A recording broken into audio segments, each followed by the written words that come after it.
Tout à fait, Vincent. Et quand on pense à Jouy en Josas, tout de suite, on pense à la toile de Jouy. La toile de Jouy, qu'est-ce que c'est? C'est ça, une toile en coton imprimée. Alors, ce sont souvent des motifs floraux, végétaux, ou alors, on a tous en mémoire les rideaux de nos grands-mères avec des personnages, des scènes champêtres. Je suis ici au musée de la toile de Jouy, dans un salon qu'on appelle le salon Oberkampf. Alors, pourquoi? Je vais retrouver Francine pour vous le dire. Bonjour Francine. Bonjour. Alors, expliquez-moi pourquoi nous sommes dans le salon Oberkampf.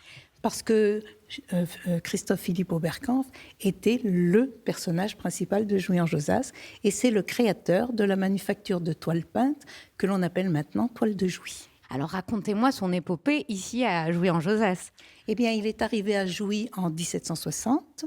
Il s'est installé dans une toute petite maison qui s'appelle la maison du comte Pierre, que l'on peut voir encore aujourd'hui.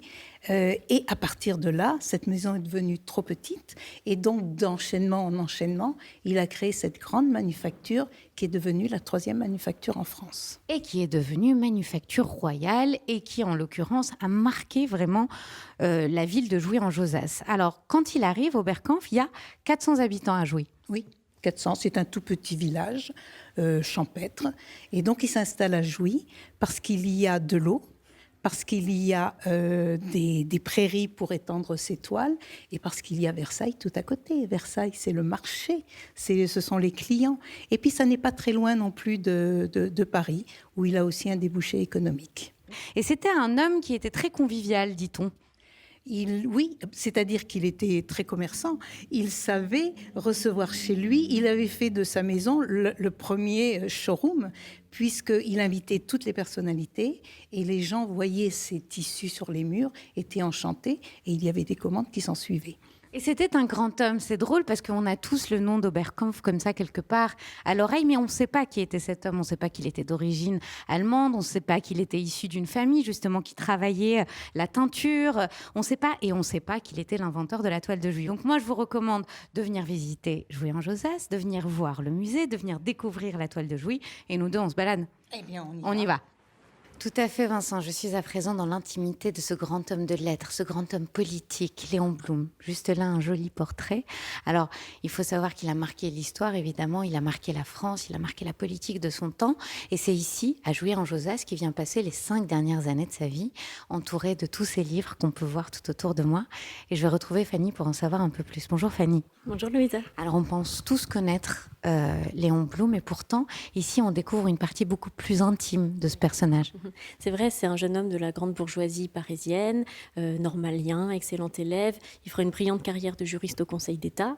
C'est aussi un dandy, mondain, qui reçoit beaucoup dans son appartement parisien et qui a cette petite réputation sulfureuse de critique de théâtre très engagé, qui va écrire un essai sur le mariage qui va être détonnant à l'époque. Donc voilà, un critique de théâtre, juriste, il va même se battre en duel. Et cette maison, elle raconte son histoire d'amour. On est sur les pas d'un petit écrin de l'histoire avec Jeanne, une belle histoire entre deux qui va éclore et va véritablement être vécue dans ces murs. Et elle finit par l'installer ici dans sa maison. On est dans la maison de Jeanne et elle lui installe un bureau sublime pour qu'il puisse mettre tous ses livres et pour qu'il puisse travailler.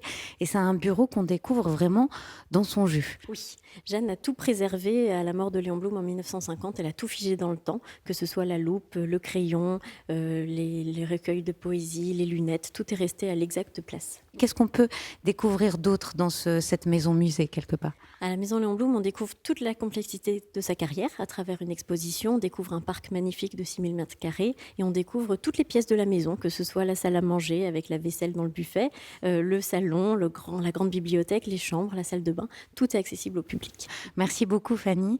Avant de partir, je vais vous montrer un petit quelque chose que j'ai trouvé très émouvant aussi. Là, nous avons un ouvrage de Saint John Perse qui appartenait à Léon Blum et à l'intérieur on voit une dédicace. Alors juste pour vous expliquer le contexte, nous sommes à la fin de la guerre. En 1946, Léon Blum est envoyé comme ambassadeur aux États-Unis pour trouver de l'argent pour reconstruire la France. Donc il fait la tournée des popotes.